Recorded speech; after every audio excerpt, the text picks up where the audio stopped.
बाप्पा मोरेरेमध्ये आज आपल्याबरोबर बाप्पांच्या दर्शनाच्या निमित्ताने राज्याचे मंत्री माणिकराव कोकाटे आपल्यासोबत आहेत. त्यांच्याशी आपण बोलणार आहोत. बाकी राजकीय प्रश्न भरपूर असतील, पण पहिलं आपण त्यांना विचारूयात. आमच्या बाप्पांच्या दर्शनाला तुम्ही आलात, सर्वत्र फिरणं होतं या उत्सवाच्या निमित्ताने. एक मंत्री म्हणून, लोकप्रतिनिधी म्हणून बाप्पांकडे काय मागितलं? न्यूज 18 लोकमतच्या जे काही चॅनल आहे त्या चॅनलने सालाबादप्रमाणे याही वर्षी गणेशोत्सव साजरा करण्याचा निर्णय घेतलेला आहे. आणि अशा परिस्थितीमध्ये गेली 10 दिवस अनेक मान्यवर या गणपतीजवळ येऊन दर्शन घेतात, भेट देतात आणि त्यातून महाराष्ट्राला एक वेगळा संदेश देतात. मी गणपती बाप्पाजवळ एवढंच मागितलेलं आहे की ही सगळी जी चॅनल्स आहेत ह्या चॅनल्सवाल्यांनी समाजाच्या हिताचं, समाजाच्या प्रबोधनाचं आणि सत्याचं या ठिकाणी समोर त्याचं विश्लेषण करावं, जेणेकरून समाज सुज्ञ कसा होईल, समाजाला यातून दिशा कशी मिळेल आणि समाजामध्ये चांगलं काम करण्यासाठी आम्हाला प्रेरणा कशी मिळेल, या दृष्टिकोनातून गणपती बाप्पाने आशीर्वाद द्यावेत अशी माझी परमेश्वरचरणी प्रार्थना आहे. गणपती बाप्पाचरणी थेट पुढला प्रश्न असा विचारतो की बाप्पांच्या साक्षीनं मुंबईमध्ये मराठा आरक्षणाच्या संदर्भातलं आंदोलन देखील जोरदार ठरलं. या सगळ्या आंदोलनाच्या संदर्भात मसुदा तयार करण्याची जबाबदारी, मागण्या मान्य करण्याची जबाबदारी उपसमितीला देण्यात आलेली होती.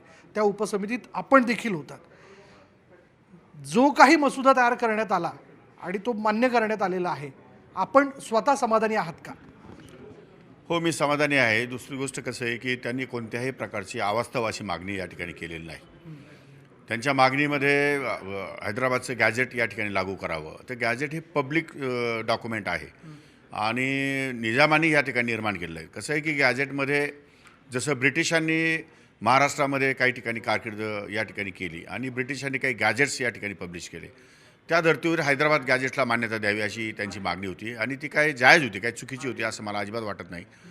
त्या संदर्भातला निर्णय घेताना आमच्या सर्व कमिटीच्या, उपसमितीच्या सर्व लोकांनी त्यावर एकमत या ठिकाणी केलं आणि माननीय मुख्यमंत्री आणि दोन्ही उपमुख्यमंत्र्यांना त्या ठिकाणी सूचना केली. आम्ही या ठिकाणी विनंती केली की अशा प्रकारची त्यांची मागणी आहे आणि ती मागणी आपल्याला मान्य करायला काही हरकत नसावी.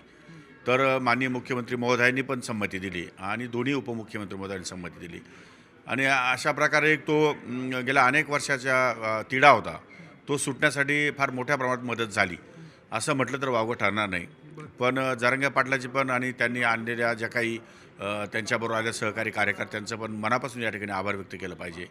अत्यंत शांततेच्या मार्गाने ते आलेत, बसलेत, आंदोलनाच्या ठिकाणी बसले. कुठल्याही प्रकारचं आक्रस्थळपणा नाही, कुठल्याही प्रकारचं या ठिकाणी गालबोट लागू देण्याचा प्रयत्न त्यांनी केलेला नाही आणि अशा प्रकारे त्यांनी त्यांच्या मागण्या मान्य केलेल्या आहेत आणि त्या दृष्टिकोनातून त्यांना न्याय देण्याच्या भूमिकेने राज्य सरकारने हा निर्णय घेतलेला आहे. आपल्याच सरकारमधले मंत्री छगन भुजबळ मात्र या विषयाला घेऊन नाराजी व्यक्त करतात. ते म्हणतात की या सगळ्या याच्यातनं ओबीसी आरक्षणाला, ओबीसींच्या वाट्याला फार मोठा धक्का लागेल. त्यांची समजूत काढण्याचे मुख्यमंत्री प्रयत्न करतात असं देखील कळतं आहे. पण ही नाराजी समोर आल्यानंतर तुम्हाला असं वाटतं का की ओबीसी विरुद्ध मराठा असा एक फार मोठा संघर्ष येणाऱ्या काळात बघायला मिळू शकेल? नाही, असं होण्याचं काही कारण दिसत नाही मला. कारण शेवटी कसं आहे की ज्यांच्या ओबीसीच्या किंवा गॅजेटमधल्या नोंदी आहेत त्या नोंदी लागू करायच्या आहेत. हा विषय तेवढा पुरताच मर्यादित आहे. त्यामध्ये कुणी उठून कोणत्याही व्यक्तीला लगेच या ठिकाणी कुणबीचा दाखला द्यायचा अशा प्रकारचा निर्णय तो नाही आहे. पण म्हणजे ओबीसी आरक्षणाला धक्का नाही लागणार? ओबीसी आरक्षणाला बिलकुल धक्का लागणार नाही. ओबीसी आरक्षणामध्ये कुठल्याही प्रकारचा धक्का लागणार नाही आणि ओबीसीच्या ज्या नोंदी आहेत त्या नोंदीच्या आधारे त्यांना दाखले लवकर उपलब्ध करून द्यावेत एवढी त्यांची मागणी होती आणि ती योग्य आहे असं मला वाटत नाही, अयोग्य आहे असं मला वाटत नाही.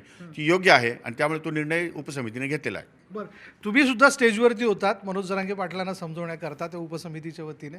मला आठवतं, म्हणजे मी जेवढं चित्र समोर बघितलं होतं की उजव्या हाताला बाकीची सगळी लोकं दिसत होती आणि डाव्या हाताला अगदीच त्यांच्या कानाशी तुम्ही होतात. काय म्हणजे एकूण तुम्हाला मूड काय जाणवत होता मनोज जरांगे पाटलांचा? नाही, मनोज जरांगे पाटलांची एक गोष्ट लक्षात ठेवली पाहिजे की he is very transparent man. त्यांचं काम अतिशय पारदर्शी आहे. त्यांनी ज्या गोष्टी, जो निर्णय आम्ही घेतलेला आहे, शब्द न शब्द ह्या लोकांसमोर, मीडियासमोर, आपल्या सर्वांसमोर वाचून दाखवला आहे आणि त्यांची सगळ्यांची संमती घेतलेली आहे. असं त्यांनी एकट्याने निर्णय घेतलेला नाही किंवा एकट्याने बसून त्यांनी काही मागणी केलेली नाही. त्यांचं योगदान खूप मोठं आहे. याचं कारण असं आहे की निस्वार्थीपणा हा त्यांचा फार मोठा गुण आहे आणि कुठल्याही प्रकारचा स्वार्थ न ठेवता केवळ समाजाच्या हितासाठी या ठिकाणी आपण आंदोलन करतो आहोत अशा प्रकारचा संदेश त्यांनी या आंदोलनाच्या माध्यमातून महाराष्ट्रातल्या तमाम जनतेला दिलेला आहे. तुमच्या हक्कासाठी, तुमच्या आपल्या समाजाच्या सोयीसाठी जर एखादा माणूस आंदोलन करत असेल तर ते आंदोलन गैर आहे किंवा बेकायदेशीर आहे असं म्हणता येणार नाही. कारण आंदोलन करण्याचा अधिकार हा घटनेने सर्वांनाच सारखा दिलेला आहे. कुणीही आंदोलन करू शकतं. त्यामुळे देशामध्ये या अगोदर अनेक वेळा आंदोलनं झालीत. अण्णा हजारेंचं आंदोलन झालं, महात्मा गांधींनी या ठिकाणी आंदोलनं केली. त्यामुळे आंदोलन हे प्रश्नासाठी या ठिकाणी करावं लागतं. त्या दृष्टिकोनातून त्यांनी आंदोलन केलेलं आहे आणि मला असं वाटतं की ते आंदोलन योग्य होतं आणि त्या आंदोलनातून त्यांना या ठिकाणी निश्चितपणे मान सन्मानही मिळाला आहे आणि त्यांच्या मागण्या पण मान्य करण्यात आल्या. धन्यवाद आमच्याशी बोलल्याबद्दल. पहा फक्त न्यूज 18 लोकमत.